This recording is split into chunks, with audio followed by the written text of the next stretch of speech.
بالله من الشيطان الرجيم بسم الله الرحمن الرحيم ربنا ظلمنا أنفسنا وإن لم تغفر لنا وترحمنا لنكونن من الخاسرين ربنا لا تزغ قلوبنا بعد إذ هديتنا وهب لنا من لدنك الرحمة إنك أنت الوهاب يا أيها الناس O mankind قد جاءتكم موعظة من ربكم. There has come to you a voice, a spoken admonition, a spoken advice. We all know the word was. من ربكم, from your Lord. And Allah is talking to mankind, non-Muslims here. Everyone.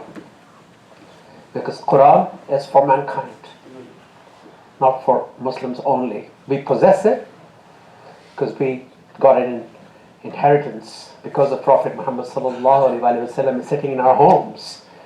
But it's an amana because it is for mankind. It is guidance for mankind. So I wanted to start off with this message for all of us because we are the representatives of the Quran in this world. That, O mankind, قَدْ جَاءَتْكُمْ مَوْعِظَةٌ مِّن رَبِّكُمْ. There has come to you a spoken advice, a wa'az, an admonition from your Lord. وَالشِّفَاءُ لِمَا فِي الصُّدُورِ. It has shifa, it has healing, cure for what is in our hearts. That means the whole mankind has lots and lots of illnesses, diseases. For physical illnesses, we have doctors. So what diseases Allah is talking about here? The disease of the nafs. If we look into ourselves, when I look into myself, when I was exposed to this verse the first time, there was so much greed, competition, false standards, my own philosophies, my own ideologies. There was so much arrogance, ego, false standards, ambitions, dreams. And most of those dreams I sort of copied and I borrowed from, from the world, from where I was born and then the West. So I borrowed those dreams because media, Hollywood, Bollywood, they always presented those dreams, made it look so beautiful. I wanted to be a rock and roll star or a celebrity, or I wanted to be somewhere.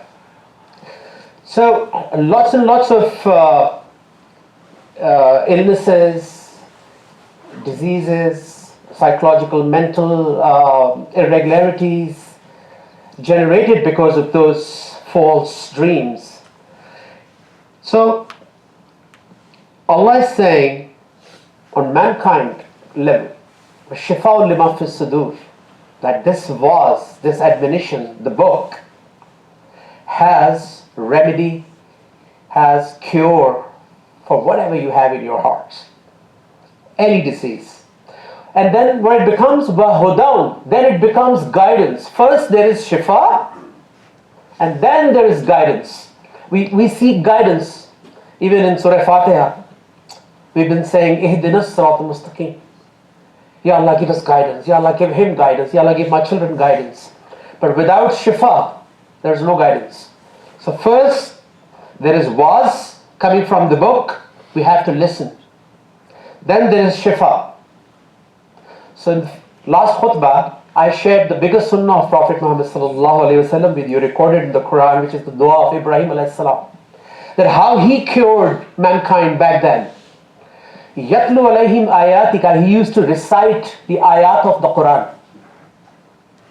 Wa yu'allibuhum al-kitaba, he gave them the knowledge of the book.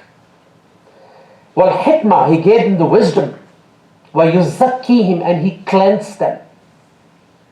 So his job description was 4 steps. Number 1, yatlu alayhim ayatika, he used to recite ayat onto people. Obviously, different ayat for a pagan, different ayat for a Christian, different ayat for a Hindu, different ayat for a Sikh, because Quran addresses to all mankind. So Prophet ﷺ was equipped, he was prepared, through the wahi, he was educated by Allah, through Jibreel alayhi salam. So he used to recite ayat according to the mental level, of course, according to the background, according to issues, or faith or practices, whatever people possessed back then. Then he gave the knowledge of the book, second step. Thirdly, wisdom, how to use that knowledge. Wisdom is the practical form of knowledge. When you have a degree, then you join a company, you're shadowed by someone superior, or you're given internships, courses, so that you learn wisdom, practical wisdom, how to use that knowledge. So Quran not only gives knowledge but also gives wisdom, and that was the duty of Prophet Muhammad sallallahu alaihi wasallam. And an attribute of the Quran is hikmah.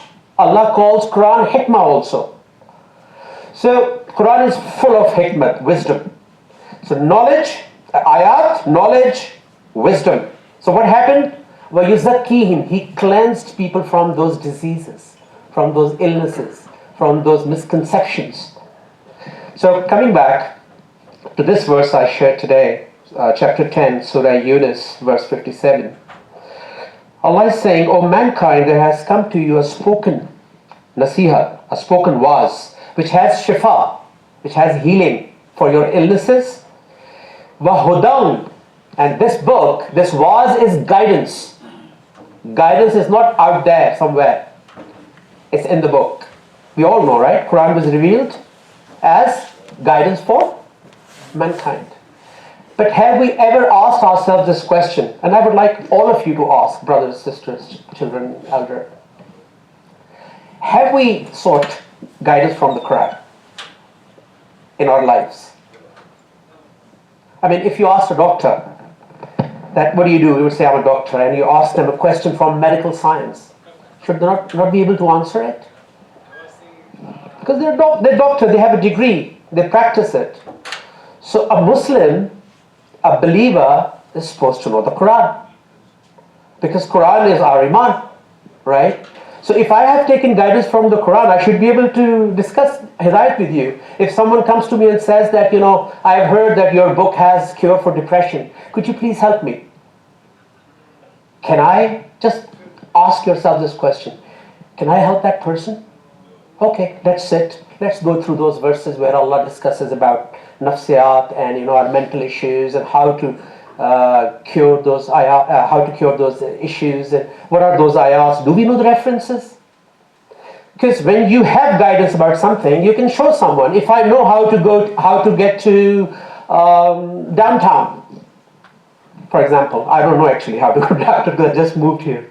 But if you've been living here in London, would it be difficult for you to give me instructions how to go to downtown, which road to take, which turn?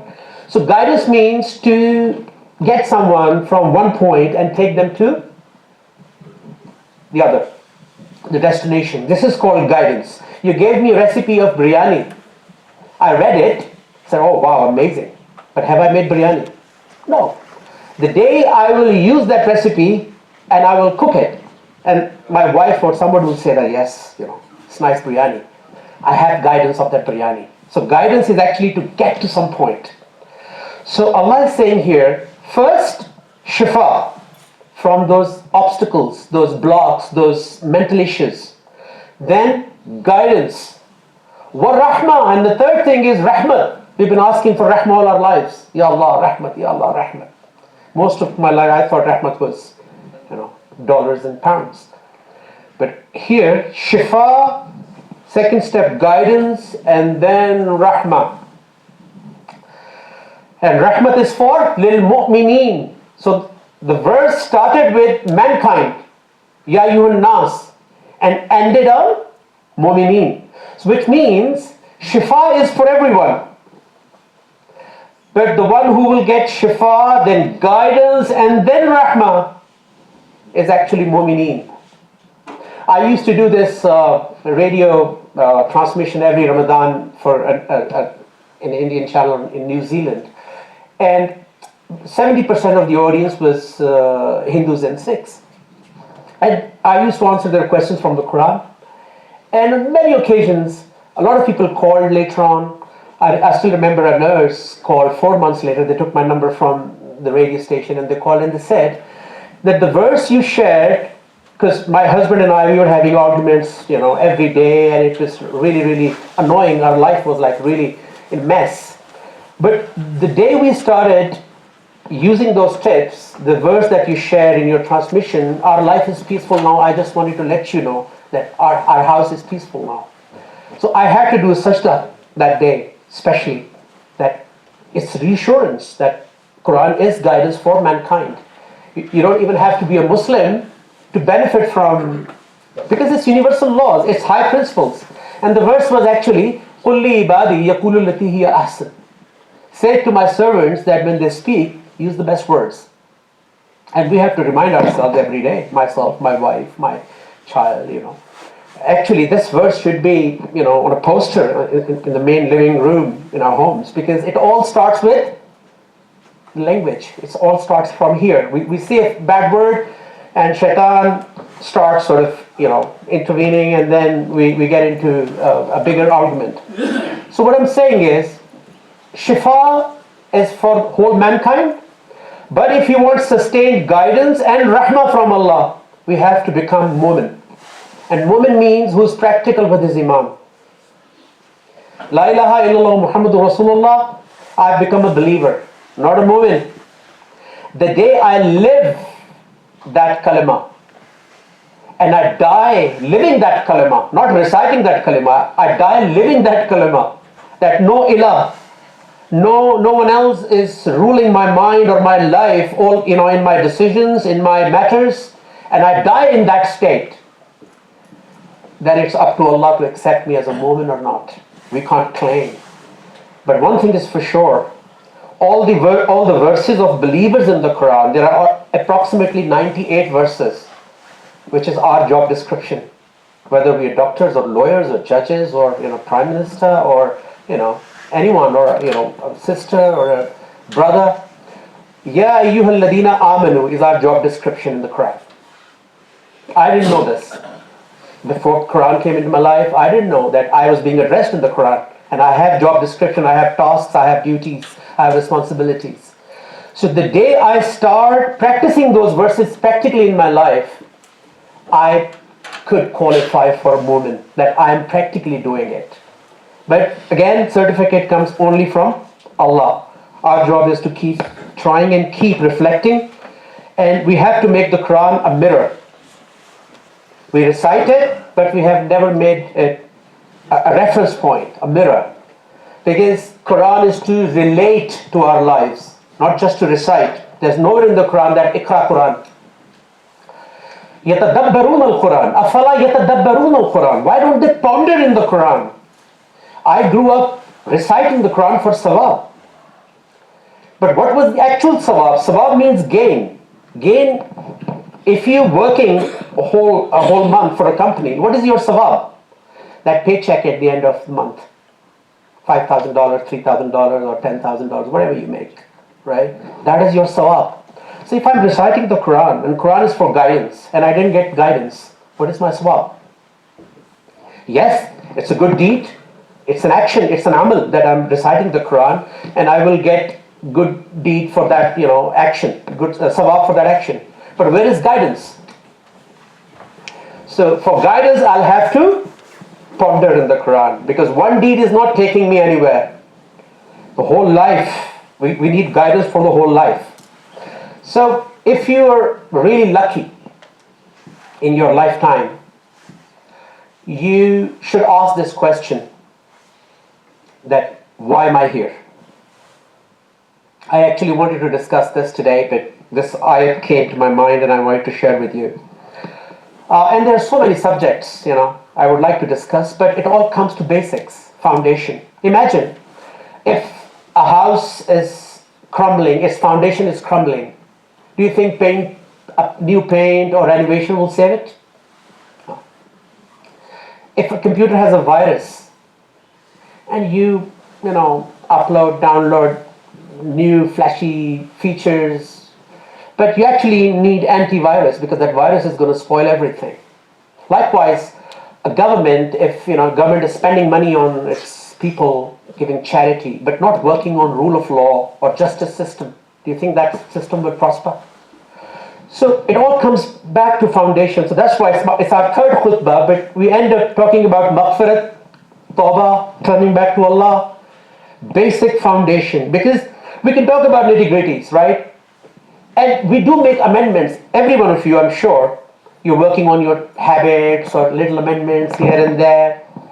But if the bigger direction, the foundation is not corrected, this does not take us anywhere, because there are a lot of good people in the world. There are a lot of good people. They don't have, they're not Muslims, or Muslims. They're great people. But is that acceptable from Allah, by Allah? Is that the only thing that He's looking for? Or is that a prerequisite? It's the first requirement to be a Muslim, that you have to be a good person. And if a Muslim is struggling to be a good person, we have to work really, really hard. I'm talking about myself. So a Muslim is the highest stature. It's a very high stature. Last khutbah, I shared that ayat with you, where Ibrahim alayhis salam is saying that Rabbana waj'alna muslimayni laka, accept us as your Muslim. So the father of deen, Imam of mankind until day of judgment, he's saying accept us as your Muslim. Then where am I standing? If I think, oh, I'm a Muslim because my name is Muslim and my passport says I'm a Muslim. So Muslim means the one who lives in 100% submission. Now Allah can only decide that, right? If I'm in submission and if I die in submission. But I have to work every day. Like a professional, you're all professionals, you work every day. You have to live up to that standard, that you're getting paid for or what people expect from you. So being a mu'min, being a Muslim, we have to be a Muslim every day. It's not a race, it's not a bloodline, it's not a license, it is a character. Muslim means a character. Are you Muslim?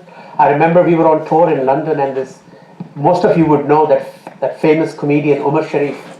Somebody asked him, Brother Umar, are you a Muslim? He said, sometimes. So yes, this is hard reality that we sometimes are Muslims, sometimes we do things which are not very, Muslim.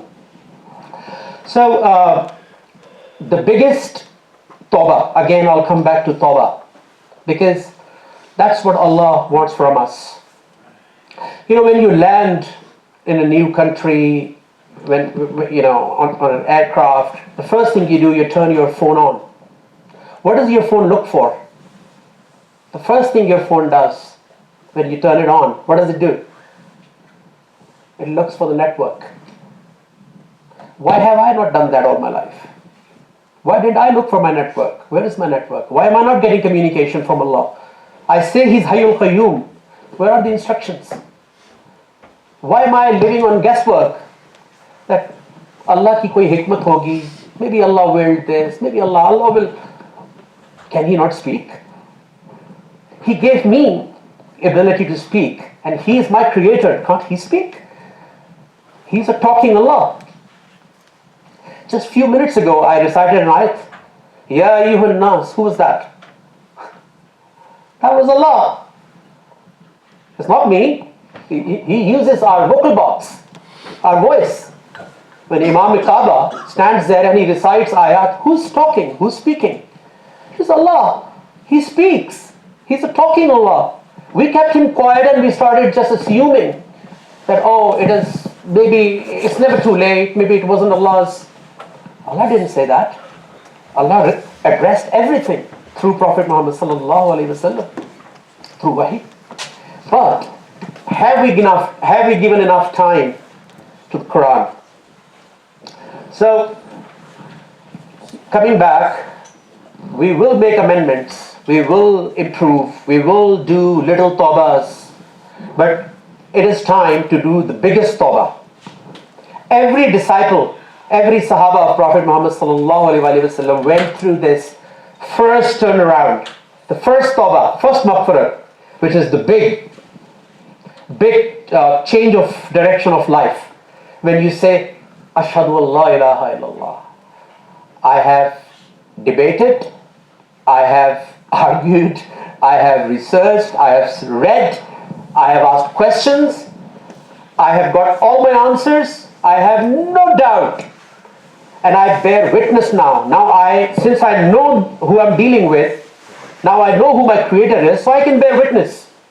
And I can show that witness also from the Word. Because Allah's witness is here.